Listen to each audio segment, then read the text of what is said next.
Okay, y'all don't try none of this stuff. This is just me doing it. This is just my notes. If you guys watch this, just do everything at your own risk. I taped the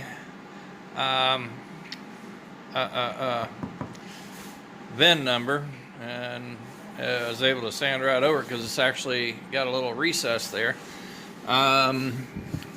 The glue on that came off, the glue on the stripe came off. I can tell you that I really wish I knew about that 3M wheel before I took the decals off, because that thing really did a good job. It did not take the glue off. That's what the sander's for, but it did take the decal off, and I mean right now, it was not tedious. It was not nerve-wracking. It was not me sitting there worrying about digging into the gel coat with my razor blade. This bottom section, I'm going to spend a whole extra day on just by itself.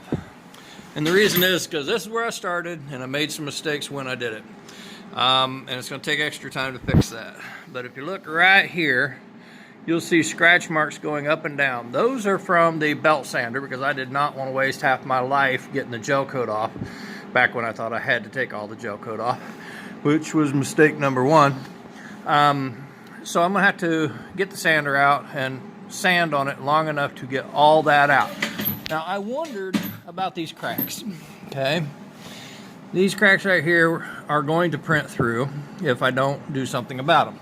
And I wondered if I ought to sand that much glass off this hull, knowing that it's probably going to possibly make this area weaker, and I really don't want to do that. So I wondered how hard it would be to get them out. So I put the sander right on the crack, and they can be gotten out. So I got a new plan. I'm going to take a Dremel, and I'm going to just buzz those down to good fiberglass, and then I'm going to fair this.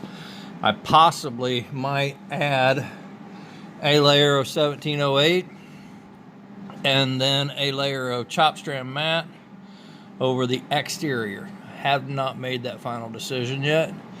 It's possible. You know, don't hold me to it. I think after all is said and done, we don't want this happening again. And I know 1708 is pretty structural stuff, but I also know that it adds thickness here. And should I worry about that? I know there are videos where Frisco Boater is always talking about manufacturer's specifications to thickness and all this good stuff. Well, I'm sitting over here thinking to myself, these are the bolts. They're pretty long bolts. And the drive shaft that goes through this isn't attached to this. This is just bolted to the hull. The drive shaft goes all the way through with splines on the end to reach the engine's coupler. And as long as we're talking that much more, I don't think those splines are going to be affected. So the only thing left would be the bellows for the gimbal housing.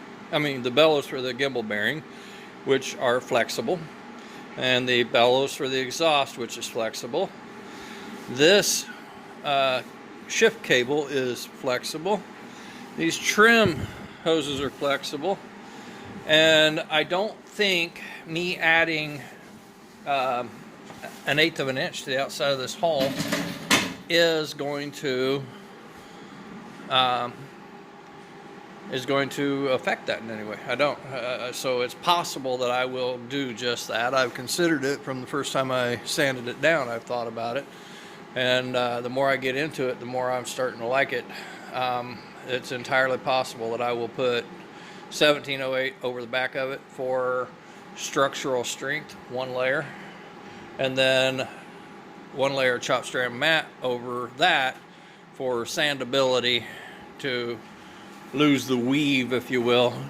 Chop strand matte will sand down to a smooth finish, where the 1708 will always show a weave. So we'll wait until we get that far, but it's entirely possible that the back of this boat's going to get 2 new skins on the lower part, but we'll wait and see on that. Coming up this side next, all is going well, and I'm having fun. You have a great day.